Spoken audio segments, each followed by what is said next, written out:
Hello to everyone, this is Mukul Sharma. Welcome to my channel. So guys, आज मेरा exam था SBI PO 2022 और मेरी रिपोर्टिंग थी 1 बजे की एंड मेरा पेपर हुआ 2 से 3 बजे के बीच में। तो I guess it was third shift.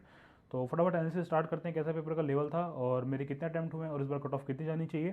तो सबसे पहले सेक्शन जो ओपन हुआ था वो था इंग्लिश का। जैसे एसबीआई क्लर्क के टाइम पे आपका रीजनिंग पहले ओपन हुआ था, लेकिन इसमें इंग्लिश पहले ओपन हुआ है क्योंकि पहले से इंस्ट्रक्शन में इट वाज गिवन कि इंग्लिश क्वांट रीजनिंग ऐसे आपका पेपर आना है। तो पहले इंग्लिश ओपन हुआ, तो फटाफट इंग्लिश के बारे में बात करते हैं कैसा इंग्लिश का लेवल था। तो भाई सबसे पहले एरर फाइंडिंग के आपके 3 से 4 सवाल थे जो कि इजी टू मॉडरेट थे। उसमें शायद एक में मेरे को थोड़ा डाउट हो रहा था, तो उसमें शायद मैंने लगाया नहीं लगाया, डोंट रिमेंबर। बट हाँ, 3 से 4 क्वेश्चन आपके एरर फाइंडिंग के थे। देन उसके बाद पी क्यू आर एस से आपके 2 सवाल थे, जिसमें से एक सवाल थोड़ा सा ट्रिकी था और उसका आंसर मैंने नन ऑफ दीज लगाया क्योंकि कोई भी ऑप्शन मैच नहीं हो रहा था उसमें। और मतलब जैसे कि अगर ऑप्शन से एलिमिनेट कर देते तो उसमें मतलब समझ आ ही नहीं रहा था कि कौन सा ऑप्शन फिट होना, लेकिन जब आप रैंडम उसको टैकल कर रहे हो तो आपको समझ आ जाएगा कि यार जो आपकी सीरीज बन रही है वो ऑप्शन में गिवन ही नहीं है। तो मैंने उसमें नन ऑफ दीज मारा है। आप बताना आप लोगों ने क्या इसमें टिक किया, क्योंकि हो सकता है मेरा गलत भी हो। और सेकंड वाला पी क्यू आर एस वो ईजी था और आराम से टिक हो रहा था। देन उसके बाद नेक्स्ट क्वेश्चन था आपका वर्ड स्वैप का, और वर्ड स्वैप काफ़ी इजी था, मतलब इतना कोई इसमें इशू था नहीं, सिंपल आराम से आपको समझ आ रहा था कि यहाँ कौन सा कहाँ पे क्या, कहाँ पे क्या स्वैप होना है। देन इसके बाद मेरे को क्वेश्चन दिखा था पैसेज, जिसमें से 8 से 9 सवाल थे। तो जो आपके वोकैब वाले सवाल थे वो तो मैंने आपके पहले टिक कर दिए थे। देन उसके बाद मैंने पैसेज को छोड़ दिया, उसके बाद मैं आया था क्लोज टेस्ट पे।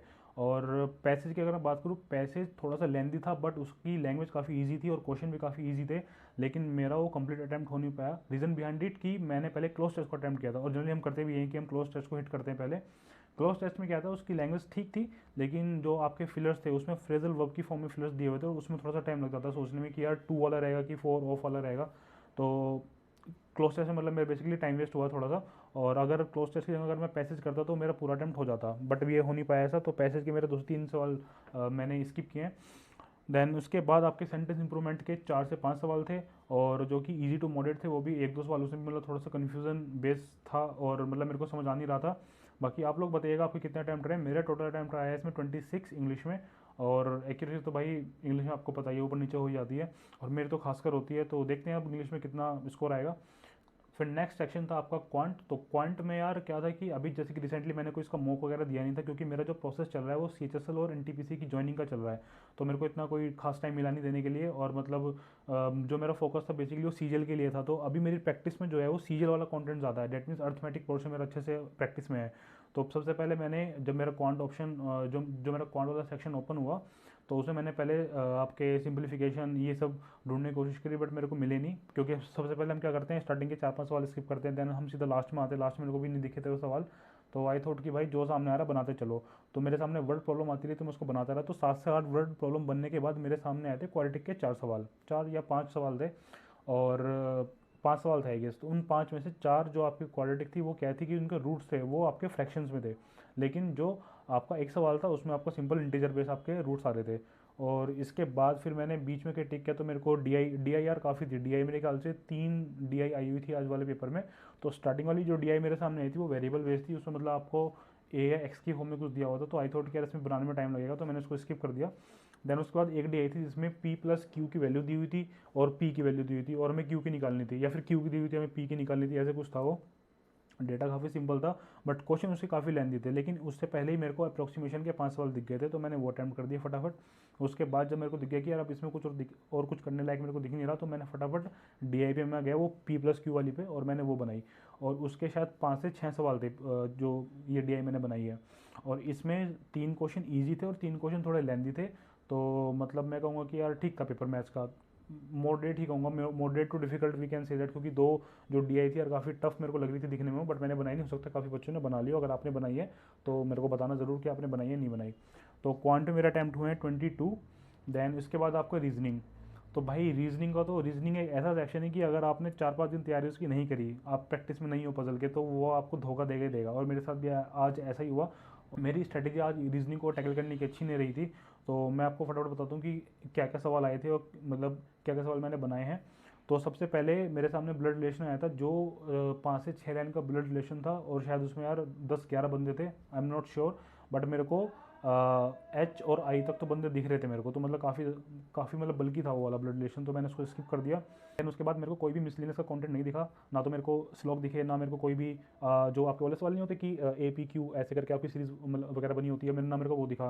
फिर मेरे को समझ आया कि भाई शायद इसमें मिसलिनियस आज आया नहीं है, तो मैंने फिर उसके बाद पजल उठाई थी जिसमें 9 बंदे थे और एक के ऊपर एक बिठाते, वो काफ़ी ईजी थी और मतलब मेरी बन गई आराम से, वो 3.5-4 मिनट के आसपास ही।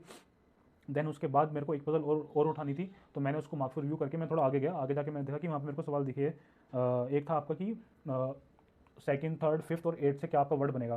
तो मेरा जो वर्ड था यार वो 2 वर्ड बने थे, डायर और राइड। तो मैंने इसमें एक्सटिक किया, क्योंकि अगर एक से ज़्यादा वर्ड बनने हैं तो आपको एक्सटिक मारना था इसमें और बताना आपका क्या वर्ड बना है, क्योंकि मैंने तो इसमें एक्सटिक किया है। और उसके बाद मेरा एक मिसलिनियस का सवाल था जो मेरा स्किप हो गया है पजल के चक्कर में, क्योंकि मैंने एक पजल उठाई थी, वो पजल थी यार आपकी ईयर्स वाली, जिसमें मतलब आपके शायद 7 बंदे थे और उनकी बर्थ ईयर दिया हुआ था और उन बंदों को सेट करना था उसमें। तो वो मेरी पजल यार लास्ट में बंद तो गई थी, लेकिन उसमें मेरे सिर्फ 2 क्वेश्चन टिक हो पाए, 3 या 4 क्वेश्चन मेरे टिक हो नहीं पाए, शायद उसमें 6 सवाल थे, क्योंकि काफ़ी बड़ी पजल मेरे को लग रही थी वो।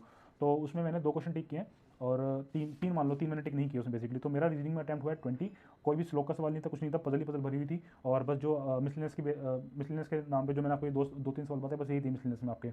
और बाकी मिसलिनियस में यार इनक्वालिटी के भी 5 सवाल थे, जो मैं आपको अभी बताना भूल गया था। तो 5 सवाल इनक्वालिटी के थे। और यार एक चीज़ और कि जो मैंने अभी ये पजल बनाई थी, ये बर्थ ईयर वाली, तो ये मैंने बना तो ली थी, लेकिन इसमें मेरा जो जी वाला जो बंदा था वो ना 8 साल मैंने इसको रखा था, तो शायद मैंने वही वाला एक क्वेश्चन टिक किया है। तो आप मेरे को बताइए कि आपका भी जी 8 साल आया था नहीं आया था। तो रीजनिंग में मेरा अटैम्प्ट हुआ है 20। तो अब बात करते हैं कि यार रीजनिंग में देखो, जैसे कि अब मेरी जो पजल बन गई थी वो अगर वो टिक हो जाती तो मेरे हो जाते 23 या 24 अटैम्प्ट। तो डैट मीन्स काफ़ी बच्चे ऐसे होंगे जिनका स्मूथ गया होगा एकदम से और उन्होंने वो पजल बनाई भी होगी, पजल तो बनाई होगी पूरी, और प्लस जो मेरा मिसलिनियस का क्वेश्चन मिस हुआ है वो भी बनाया होगा। तो डैट मीन्स 24 तक बच्चों ने अटैम्प्ट किया होगा रीजनिंग में, एज़ पर मी। बाकी आप बताइएगा कि आपका कितना अटैम्प्ट रहा है। और भाई सीरियसली इस बार मेरे को कुछ आइडिया है नहीं कि यार ये निकलेगा नहीं निकलेगा, क्योंकि एक तो प्रैक्टिस भी नहीं है बिल्कुल भी, और दूसरा भी मतलब मेरे को भी लेवल का आइडिया हो नहीं पा रहा है कि ये टफ लेवल था या इजी लेवल था। तो अभी मैं एक पोल डाल दूंगा, उस पोल में आप टिक करना आपके कितने कितने अटैम्प्ट, तो उससे थोड़ा आइडिया हो जाएगा कि यार इस लेवल का पेपर था इस बार। तो on and all I will say that कि लास्ट ईयर से थोड़ा सा अप था लेवल इस बार। बाकी हो सकता है मेरी प्रैक्टिस इतनी अच्छी ना हो, इसलिए मेरे को अब लग भी रहा हो। तो बाकी यही है भाई मेरी साइड से तो। और कट ऑफ की जहाँ तक बात करते हैं, मेरे हिसाब से कट ऑफ पिछली बार जितना ही रहने वाला है। रीज़न क्योंकि एक तो पहले ही 400 वैकेंसी शॉर्ट है, और ऊपर से देखते हैं यार अब जैसे भी रहेगा, मेरे हिसाब से तो वही है 61-60 के आसपास रहने वाला है, क्योंकि यार अटैम्प्ट सबके ना इतने ही रहेंगे, 66, 68, 69, 70 से ऊपर भी हो सकता है कुछ बंदे के हों, लेकिन अगर ज़्यादा बंदों के 70 से ऊपर हो गए तो कट ऑफ जाहिर सी बात है ऊपर जाने वाली है। बाकी देखते हैं यार क्या रहेगा इस एग्जाम में। तो यही है बस इस वीडियो में फ्रॉम माई साइड, और मिलते हैं फिर एक नेक्स्ट वीडियो में। Till then bye bye, take care, Jai Hind.